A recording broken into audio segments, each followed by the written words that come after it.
When is the last time you listened to a podcast about web development, web design, and small business and didn't fall asleep? Yes, we cover web development, web design, and small business, but like actual human beings with personalities. If you're a beginner, we're not going to talk over your head. It's more like asking your buddy for help. We have guests, we have fun, and let me tell you, these two can get off on a tangent. Ladies and gentlemen, welcome to HTML All the Things Podcast. This is Matt Lawrence and Mike Curran. That's right, everybody. We are back, and this is the HTML All the Things Podcast. Potentially going to be the title, but potentially working title. JavaScript Basics. Learn these concepts first. What we're going to be talking about is, JavaScript Basics, but I looked at it through sort of the lens of an absolute beginner or someone looking up, like Googling things when they're not quite sure what they are. So things like high-level concepts, such as what are variables? Mike talks about arrays later on. I talk about how to make your code make decisions, like how do you make decisions with conditional statements, switch case, those type of things. How do you store multiple values in one place? Those are arrays, and then going through them with loops. What are functions, and why would you need functions, and why, like, what's their purpose, and what do they do? So those type of things. So these concepts are very much things that what Mike and I had discussed is, there's a lot of other concepts out there. There's talking APIs, there's asynchronous stuff, there's, temperate literals, I'm just listing off a whole bunch of things that I would consider more advanced. But I wanted this episode to really kind of cover the concepts. We're not getting into specific methods for the most part, but really sort of nail down, hey, if you know these sort of key concepts, you can build quite a few apps, and then further Googling, further research, and further you go, like, if you look at a Stack Overflow snippet or something, you'll see like a do loop and be like, oh, okay, I should do like maybe what's that? Or you'll see someone write async at some point and you'll be like, what is that? And then you kind of expand yourself. But these are the core concepts that I learned in high school, not specifically for JavaScript. I learned them for Visual Basic, but I've kind of extrapolated them and pushed them onto JavaScript.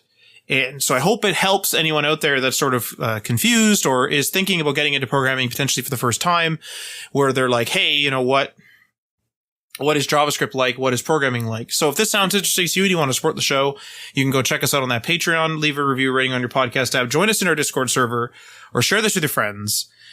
And the very first segment here, what are variables? So variables, they store data under a name of our choosing. Now, there are limitations on the name. I'm not going to get into all the little nitty-gritty bits of all this stuff, but there are certain naming convention things that if you try to write some crazy variable name, it will error out, it will mess up. But you basically choose a name, so you could call it num1 or number or hello or whatever. You can call it a whole bunch of things, and they're declared by using var, let, or const. Var is for declaring what I would call a general variable. It just generally declares a variable. And what do I mean by declare? Declare as in you're saying, var, let's say I literally have a variable called Mike. I'm looking at Mike at a webcam. Hello. And I literally have var Mike that is declaring a variable called Mike. And then I can now use it. I can store some data in there. I can store a number. I can store some text. I can store a true or a false. I can store whatever I want in there.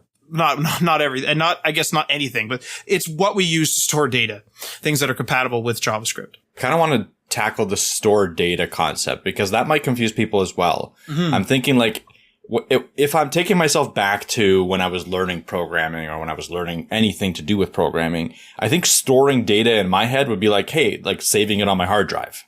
But this isn't what we're talking about. So store data, what we talk about is there's something like when you're building an application, as the application is running, it has application memory, right? So as it's running, it could be running for 1 second. It could be running for milliseconds. It could be running for 10 seconds. It could be running for a minute.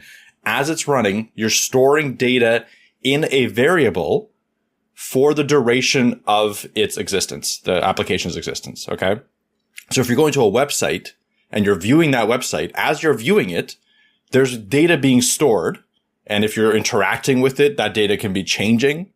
And that can only be stored in a variable for while you're accessing the website.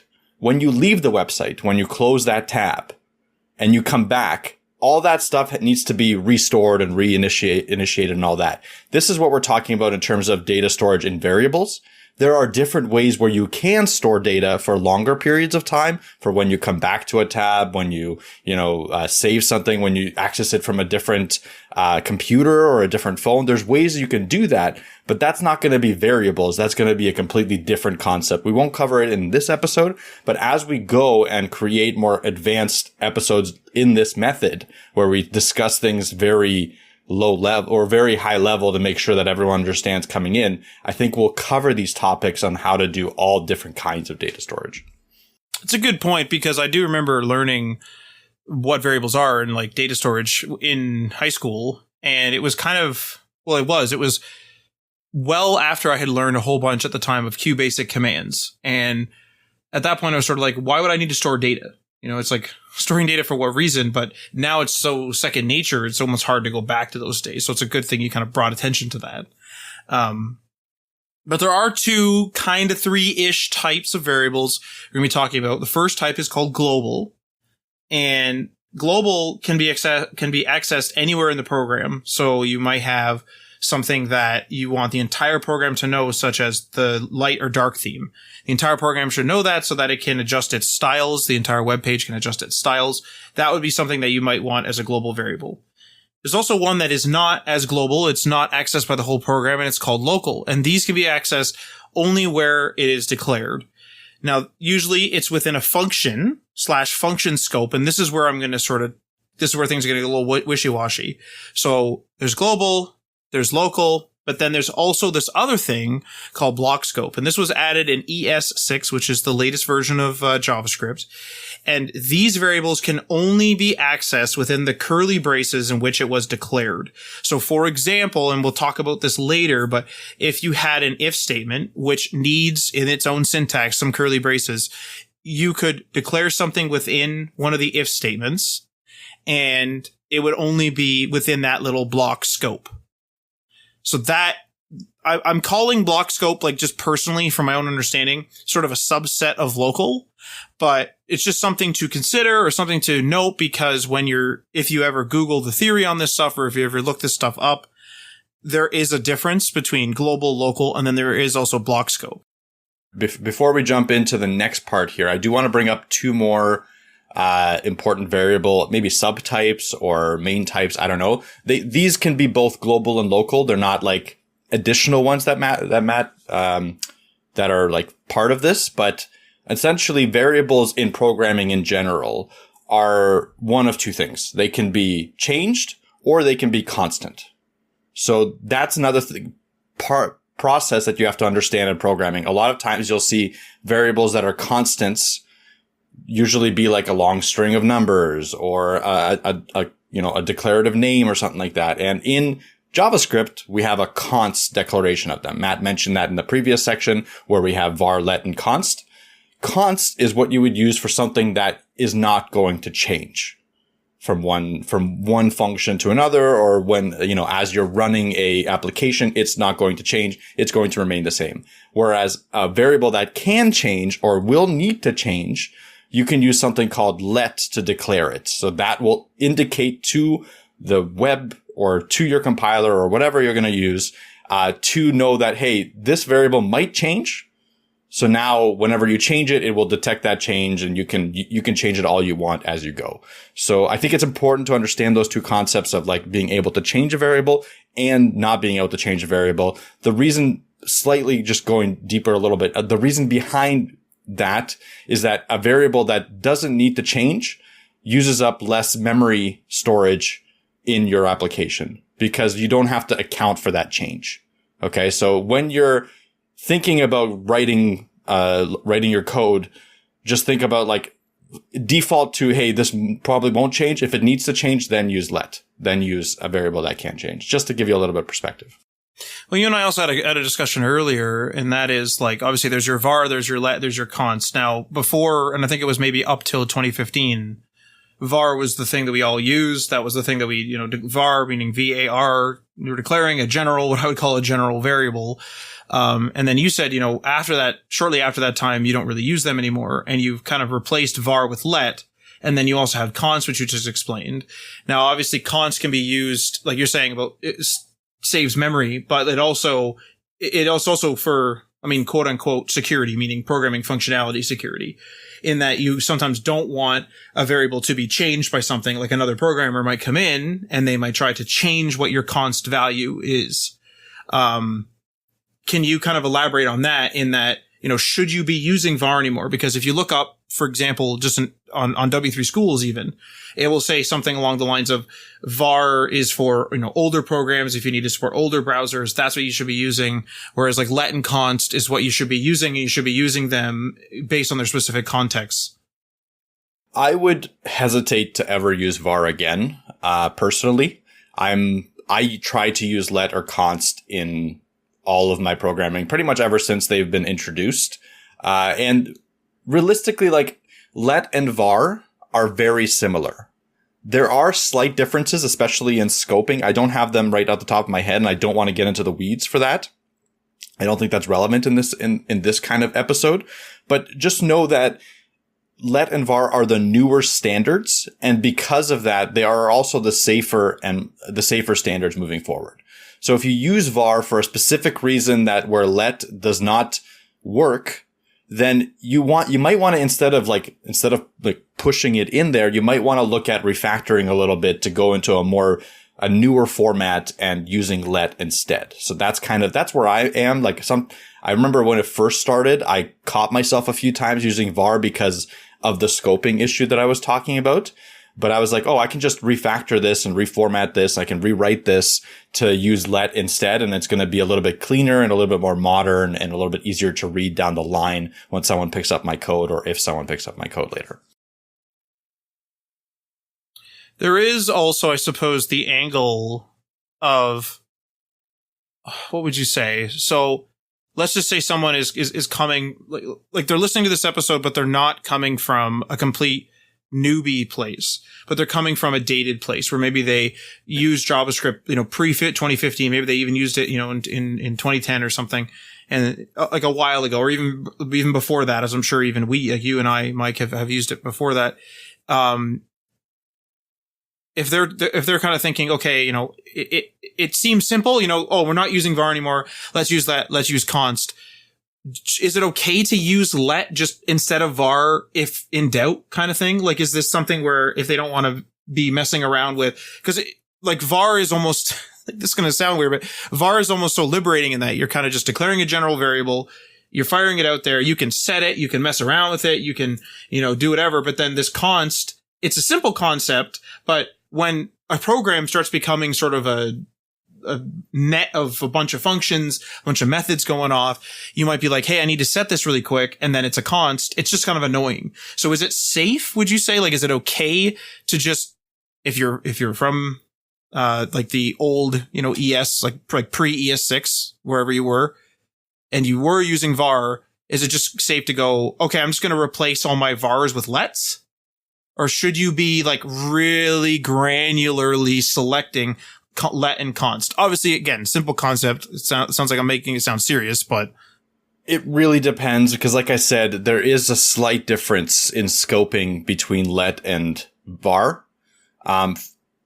You could try, you could literally just do a find and replace on your code and just try to replace all vars with lets and see what happens. Mm-hmm. But I would hesitate to recommend that, because again, I have run into several issues where I was using var and then I tried a let, and then all of a sudden it wasn't working in the intended way that I wanted it to. It was taking, I think the problem comes in from, shoot, I can't remember the technical term for it. But I'll try to look it up when Matt's talking, and I'll bring it back up. But anyway, there is a small problem when using var versus let. It could bite you in the butt if you just do a find and replace. You could try it, but I wouldn't rely on that method. If you're going in and, maintaining an old code base, would I recommend changing everything? It depends. If you're the only maintainer, if it's a small amount of users, I wouldn't bother.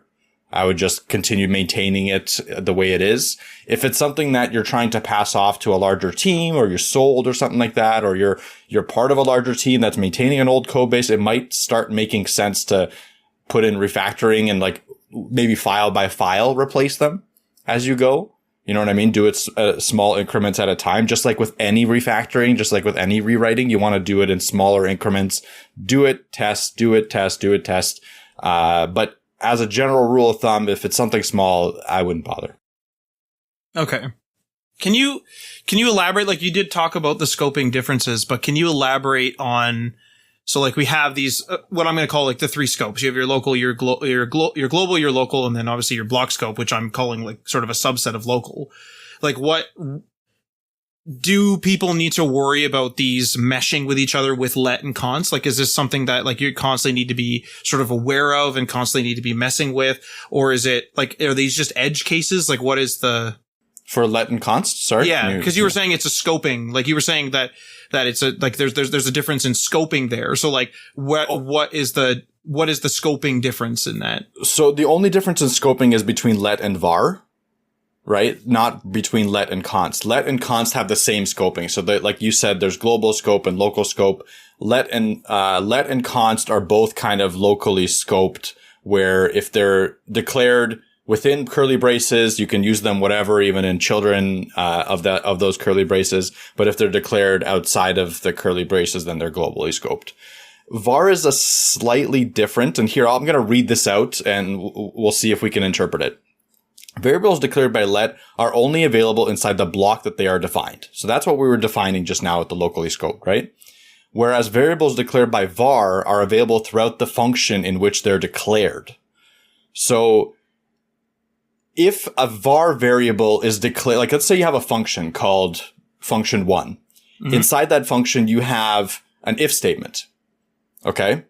Now you have squirrely brackets inside of squirrely brackets, but if you declare a function var inside of an if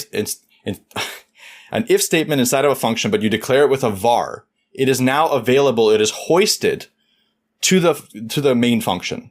Whereas if you declare a let inside of an if statement of that main function, that let is only available in that if statement. You cannot read it outside of that if statement.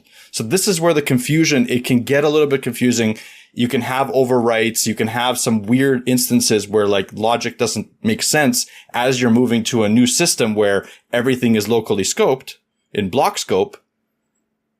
If you start mixing and matching let and vars, it's just going to be kind of chaos all over the place. Right. Okay. So just to sort of reiterate it, for my own sanity, we have global scope, and global scope, it can be accessed anywhere in the program, whether it's a var, whether it's a let, or whether it's a const. That's fine. Yep. That's right. For the local scope, the traditional way with a var, so the old way with a var, is that it would just be within a function or within a function scope. So I declare a function, which we will cover later in this episode, but I declare a function called like calculate numbers, and I put a var in there called number one, whatever, num1, whatever the heck we want to call it. And that's it. Like that is that number one, like that variable, the data stored within that variable called number one is only available inside of that function. So that's that.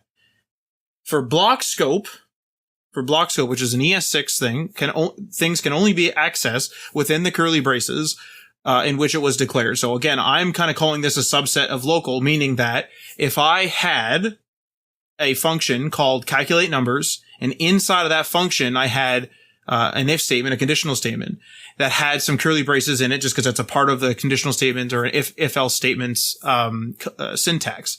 If I declared something within the curly brackets, the curly braces of the first if, let's just say it's like if the number is equal to 1, then we do this, then that's our curly braces. If that's the case, then if I did a var in there, it's accessible in the whole entire function, in the function, in all the else ifs, in all the elses, all that stuff, or in the one else, I guess, but throughout the whole thing. But if I do a let or a const inside of there, it's still block scoped, it is block scope, meaning it's only within, if I put a let in the first if, it's only available in that first if. Yes, that's correct. Yeah, you broke it down exactly right. And this is a good example, honestly, of the things that you kind of don't pay attention to once you've learned it once. You kind of learn it once and you just kind of like, go off and you just sort of make programs. And then sometimes you'll be like, why isn't this working? You're like, oh, shoot. This is why, because I forgot about block scoping or whatever the case is. So, okay, good to clarify. That's good. What can we store in variables now? Now, the JavaScript can have a bunch of different data types. For variable basics, like what we're covering here today, I think the most important to understand are string, number, and Boolean. So a string is some text. So whether it's a single word like hello, or whether it's like a phrase like hello, my name is Mike, whatever the heck it is, right? The second one is a number. So a number is exactly what you think it is. But in this particular case, it's a number that can be used in a formula. So it can be used to 1 plus 1, 2 plus 2, 3 plus 3, because you can have numbers, meaning literally like the number characters inside of a string, because it might be a part of a sentence, like 2 apples might be a string. But you can't really do a calculation on that because it's 2 apples. You can't add 2 apples plus 3 apples. Now, what are you adding together? Like you're adding 2 strings together doesn't make sense. So number is what you're using generally in a formula in which you can actually go in there and do some math to it. Is for variable basics, that's basically what you need to know. And then a Boolean is based on the binary states. So it's based on or off, or a 1 or a 0, right? 1 meaning on, 0 meaning off. Also true and false. And this is good to store things if it's just a quick check. So instead of you storing a string or a number in there, you might go, oh, hey, is this switch toggled? In your program, you might just have a Boolean that tracks that. 1 if it is toggled on, 0 if it's off. Really simple stuff like that. So again, there's more data types, but those are sort of the 3 main ones. And in the order, you'll probably end up using them. String and number, probably you'll use them equally as much as you kind of need through any program. Boolean, you can kind of get away with just having numbers or different strings to track, but a Boolean is helpful, and I'm sure you'll start using it as you get more familiar with JavaScript data types. So I have an example here just to sort of wrap this little section up about variables, and that's it. If you want to track whether a user has dark mode on or off, you can store a value like the word light, or you can store a value like the word dark in a variable called light theme. You can store that. And then your program can programmatically check whenever it needs to, like, hey, what is the value of light theme? And, oh, it's light, so we're on light theme. Or, oh, it's dark, we're on dark theme. And then it makes its appropriate styling changes. Now, you might be thinking, well, hey, that's only 2 states, and this is exactly what I mean. So we're able to get around the idea of a Boolean, which is probably what you should be using here because there's only 2 states. It's light and it's dark. So a Boolean, true or false. This might be ideal here, but you could just use a string if you're not quite understanding in your code. If you're not quite getting like, hey, I don't really understand what the heck a Boolean is. You could get away with just having light or dark or, a number of other different ways to track your dark mode on or off, basically. Now, what are functions? So functions are a very kind of key thing that you're going to see in many snippets. If the snippet's more than, say, 10 lines, chances are that some functions are going to start being used. And from MDN, I'll read this out and then I'll kind of explain it in more the way that I understand in my own head. So from MDN, a direct quote is, a function in JavaScript is similar to a procedure, a set of statements that performs a task or calculates a value. But for a procedure to qualify as a function, it should take some input and return an output where there is some obvious relationship between the input and the output. So not that hard to understand, not that hard to really kind of get through. But the way I look at functions is I see them as code snippets that you can call whenever you need to by name and as many times as you need to. It's not just a one and done. So for example, you might have a function that you will name, let's just say we're going to call the function add numbers, and add numbers, that function is sole purpose is to add 2 numbers together that you now want to store into a sum variable. So you might pass 2 numbers, meaning that you're literally telling the function add numbers like, hey, add the number 1 and the number 2, and then store the sum, which will be 3, 1 plus 2. We want to store that in a sum global variable, or we can store it in whatever name we want. We could even have a global variable called added numbers. You get to choose the name. Now you can call this function whenever you like. And this is the key thing, because you might think, well, I can already do this. It's just adding 2 numbers. In this case, I'm adding a 1 and I'm adding a 2. Like why would I care to do this? Well, it mitigates the need to place this code snippet in multiple places throughout your code. And if you're adding two numbers together frequently, and especially if those numbers change, it's not always 1 and a 2, you can pass in whatever you want. So you could say, have the user fill in two different input fields, and then one of them is representing num1, another one is representing num2, and you can pass those two numbers. You can give those two numbers to your add numbers function, and then the snippet inside, the statements inside, the code inside of add numbers will execute. In this case, they're going to sum the numbers together and put it into a sum variable or an added numbers variable. And then that's what that does. And this allows you to now be more versatile in that you don't have to have a whole bunch of we're going to add these two numbers over here, then add these two numbers here, these two numbers here. And you just constantly throughout your code adding numbers together. You're able to call these functions whenever you see fit. Now, this is a very, very simple example. And as you can probably guess, this function sort of idea is going to be much more helpful, if not probably required, in more complex programs where you'll be doing more advanced functions. Like, for example, you might be grabbing and interpreting an RSS feed, and maybe you'll name the function get RSS, and you'll give it the URL. You'll pass in the URL of the RSS feed, and then the function does all the work. It looks at the RSS feed, checks if it's valid, maybe saves the contents in a variable somewhere, et cetera, whatever you need to do. But this allows you to not have, if you need to be pulling in several, let's say you're pulling in 4 RSS feeds for your program, you don't need to have the same the get RSS code snippet in 4 different spots in your code. This allows you to just quickly call it, and it does it, and then that's it. Call it, and whatever. Now, functions are very fundamental, I'm sure you've picked up on already. Functions are a very, very, very fundamental bit of JavaScript code that are used in virtually every program that goes above a few lines of code. Functions can be called within functions as well. So within, let's say, our add numbers function, we could call another function that writes to the console what the sum is or something like that. We can absolutely do that.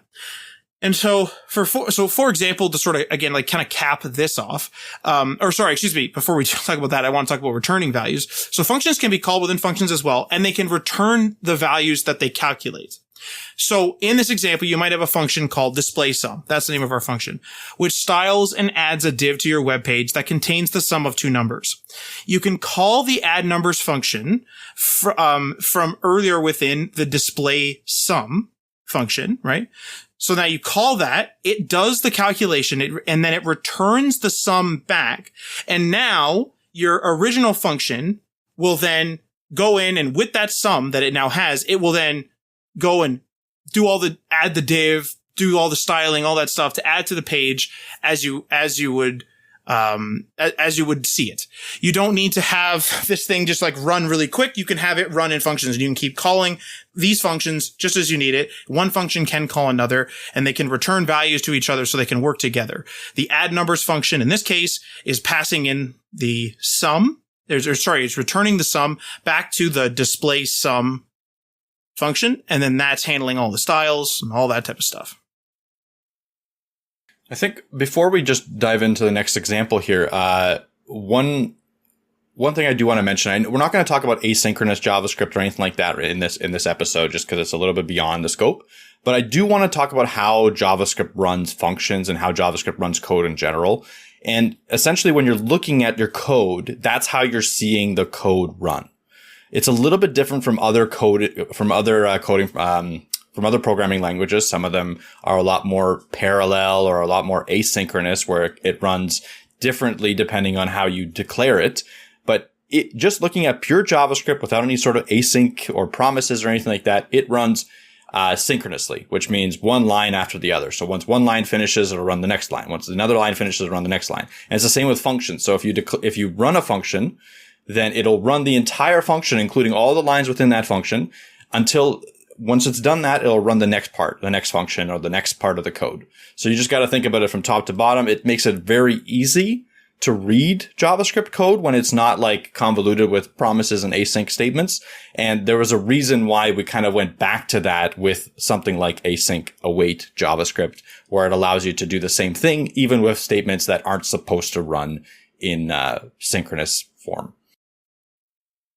And all that type of stuff, absolutely is important, but it is like more advanced things that you will start touching on. Like if you're just at this point where you're just starting to understand what variables are and what functions are and those type of things, you'll just get there. Like it's not something that you need to specifically sort of seek out right now. Like once you get these topics that we're talking about in this episode, you can start writing some code up, and then you'll probably see async and all that, wait and all that stuff. You'll see all those things in different code snippets as you Google things, and then you'll hopefully look them up and start to understand them and maybe even start implementing them as needed.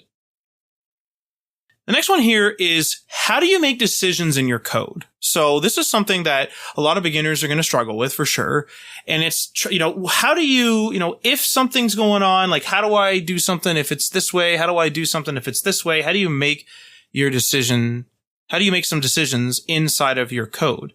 So sometimes you want to make a decision. Let's say if a user enters in their birth year. So they were born in this year, and you want to display a name of a song that was released that year. So this is where if statements come in. So if you notice, even when you're sort of kind of describing it, you're saying, if the user enters a certain year, then I want to display the name of the song, or I want to display a name of a song released that year. So an if statement kind of was, I guess, originated from sort of the general sort of statement of what you're trying to do. And if a condition is met, then you do a code snippet. If a condition is not met, then that code snippet is ignored or it's not run. And you can make them more complex with else ifs. So you might think in this particular example, well, my user might enter in 1971, but they might enter in 1972. What do we do then? And so you can make your if statements more complex by adding an else if in there. So you can say, if the person was born in 1971, then display a 1971 song name. But else if a person is born in 1972 and they enter that, then display a 1972 song name. And you kind of just go through it. And in JavaScript, there's not an if and a then. You just put if, and you just put an else if, you just put else as well, which we're going to touch on in a second. There's no then, but many other programming languages, or at least the ones that I grew up learning, I think BASIC has it, if memory serves, they use if then, if then, if then. JavaScript doesn't have that then part, but just for the description of if statements in an episode, it makes it a lot easier. Now, I did mention an else, and what does that mean? Well, sometimes you want a catch-all, where if none of the statements are met, if none of the ifs are met, if none of the else ifs are met, you want to have a catch-all. So you then put an else there.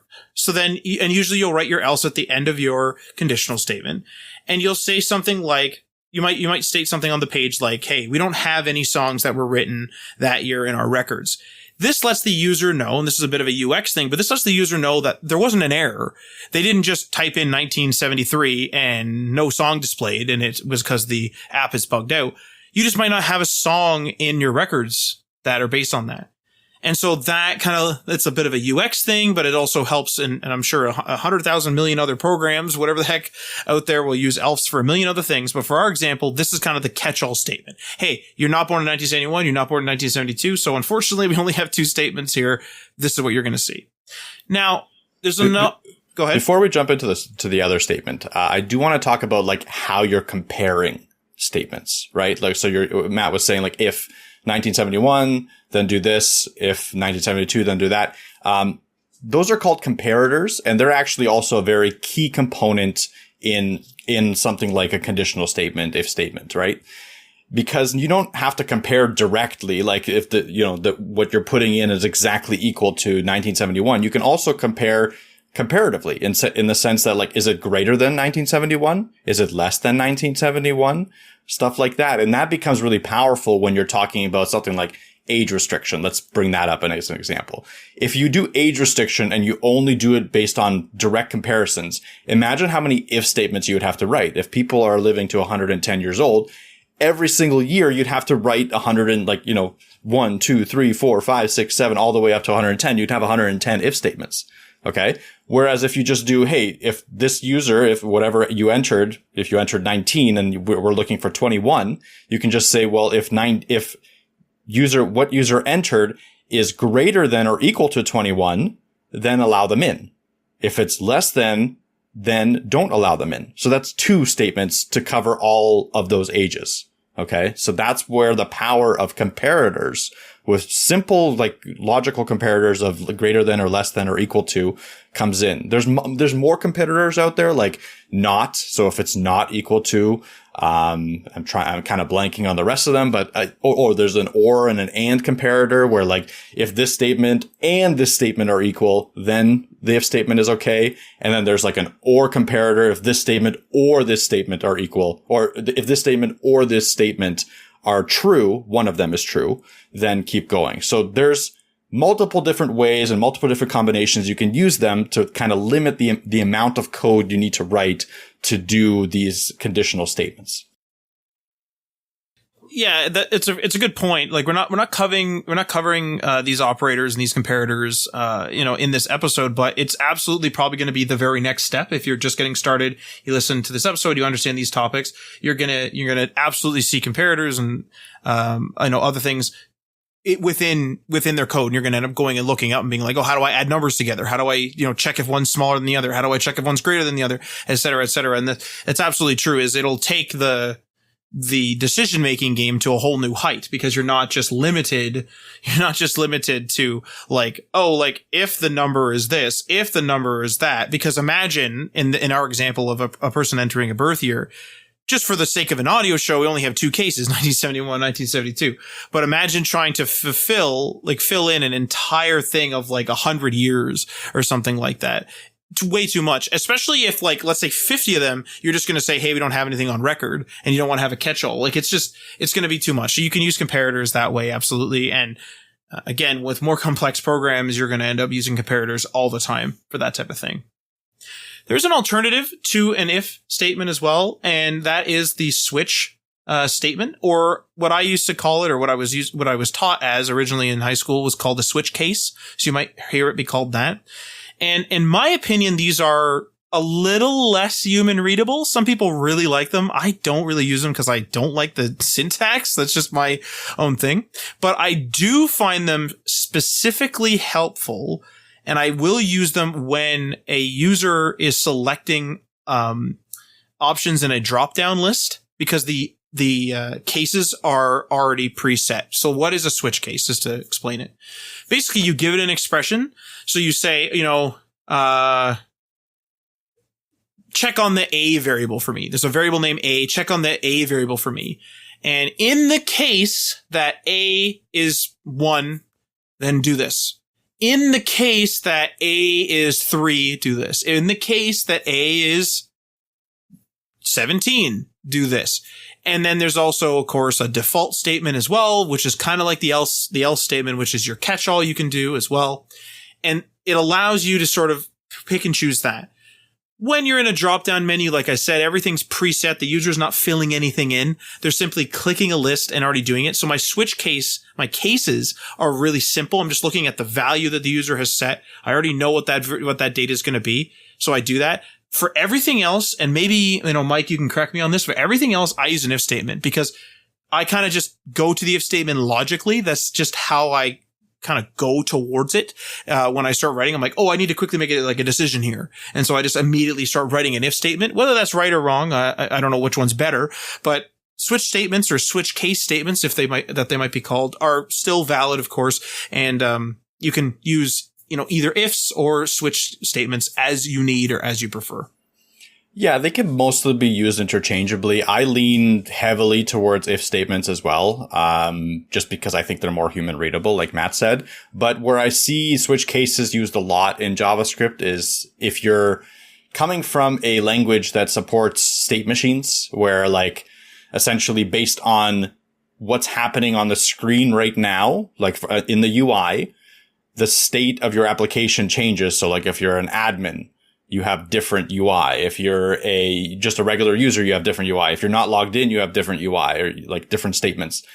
That's where I see switch cases used the most, state machine logic, because it kind of fits in the mindset of a switch case. So state machine, again, you're checking states and running certain code based on the state. It makes sense. But having said that, you can technically do that with an if statement as well. But it's just not used as often for a state machine. I do find switch cases to almost be antiquated or something. I don't know. It's almost like I remember learning about them in high school, so I don't use them. I'm not really sure what the heck that is. But I think they're just not as readable. Like it's just not as readable as if statements for 90% of what we do. And also, like you and I were going through this too, Mike, like you have to put breaks in there. And I'm not going to get into the syntax on air here, but you have to put, or not too much, I guess, but you have to put breaks in there. And then it kind of gets awkward because it's like, oh, I forgot a break. Now all these things are running. And like maybe there's a use case for that. But like, I feel like if you leave out a break, it's probably more like an accident. So now you have like a bunch of cases running when it's not matching. And it's, I'd prefer an if statement myself. But Mike wants to talk about loops and arrays. Specifically, how do you store multiple values in one place? And then once they're stored there, how do you go through them and maybe change them or manipulate them in some way? Exactly. I think we'll end off this episode with another very core feature of programming in general. Obviously, JavaScript falls into that, but I think it's important to understand how arrays, like how multiple data sets can be stored in one thing inside of JavaScript, and also how you can then kind of use that. And to use that, you're going to need something called a loop, and let's get into it. So when you want to store multiple pieces of related data and easily then access the different data, you can use something called an array. An array is a data structure similar to what Matt was saying, a number, a string, a Boolean. An array is another one of those data structures. An array can be declared and stored as a regular JavaScript variable, like I just mentioned, and you can use the notation of square brackets. So when you see a square bracket in programming, you're going to assume usually that that's going to be associated to an array of some sorts.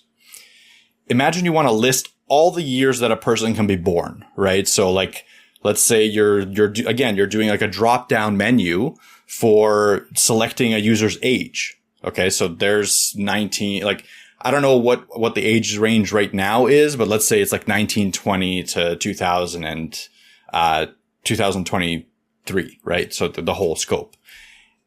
To do that, let's say without an array, you would literally need a separate variable for each age. And then you would need to then literally like write each variable inside your drop-down list. So you're going to be writing 100 or 150 different variables in there. And, it's going to be a long time. So how would you do that with a data structure that allows you to then write them all in one place, in one variable, and then loop over it? So looping is the ability to actually iterate over something for how many times you want, right? So a loop is a programming concept that allows you to repeat an action a set amount of times. The set amount is a number that you can define, or you can use a variable to set that amount. So you can set that variable to whatever number you like. So you can set it to 6, 7, whatever number. Or you can use a check as well, a condition like, is the year greater than the current year? Then stop displaying. So there's different ways to set variables. The other way, and more relevant to the example that we were just talking about, let's say you have an array of years. You can use a length property of that array. So every array will have a dot length that you can access, and use that as your iterator in a loop. So how many times you want to run this loop? Well, the length of the array. And then what you can do is you write one piece of code or one function that will then take that year and somehow make it into a drop-down menu. We're not going to get into how all that works because that's diving deeper and deeper into UI and DOM manipulation, and that's a little bit out of the scope. But regardless, this allows you to write less code. I think a lot of what we're talking about here is really, first of all, allowing you to do very complex things. Conditionals, there's certain things you can't do without conditionals. Looping, however, you could argue, yes, you could technically just, copy paste a lot of code and you can get around loops. But the idea is that you want to do it more efficiently, easier to read, easier to do large, complex structures. Imagine if you had something that's maybe not 100, but 10,000 elements in an array. How are you going to do that manually? Well, that's pretty much impossible. So again, loops are a fundamental part in dealing with larger data sets, especially with an array of some sorts that has a bunch of information in one place. Okay. So it's tough to explain this at a really high level without diving into the code, but I think it's really important to at least understand what you're getting into when you're first starting out with JavaScript. Like if I'm thinking the ideal person listening to this episode right now would be someone that has maybe just started reading, or just started a course, just started down the path of learning programming in general. It would be great if I were to have listened to something like this and understood just the basic core concepts from a very high level, so that when I'm reading about, hey, how do I do this, drop down menu with a bunch of years? Well, now I can be like, okay, well, I listened to the episode. It talked about arrays. It talked about loops. I know that I can iterate over something, and I can store something in one object, in one array. And then I can just use that and iterate over it. So maybe it'll help you connect the dots while you're learning development a little bit more, help you get the terminology a little bit down, the core concept terminology. I'm really curious to see how this helps you. So if you found that this is something useful, if you want us to continue to do episodes like this at a very high level, introducing core concepts to like new developers, just let us know. We're at HTML Everything on Twitter and at HTML All Things on Instagram. And we'll continue to make episodes like this, because it was really interesting for us to do this kind of exercise, because a lot of this is second nature. Like we've been doing this for, 8 years, 9 years. So it was actually hard for us to break it down into a high level.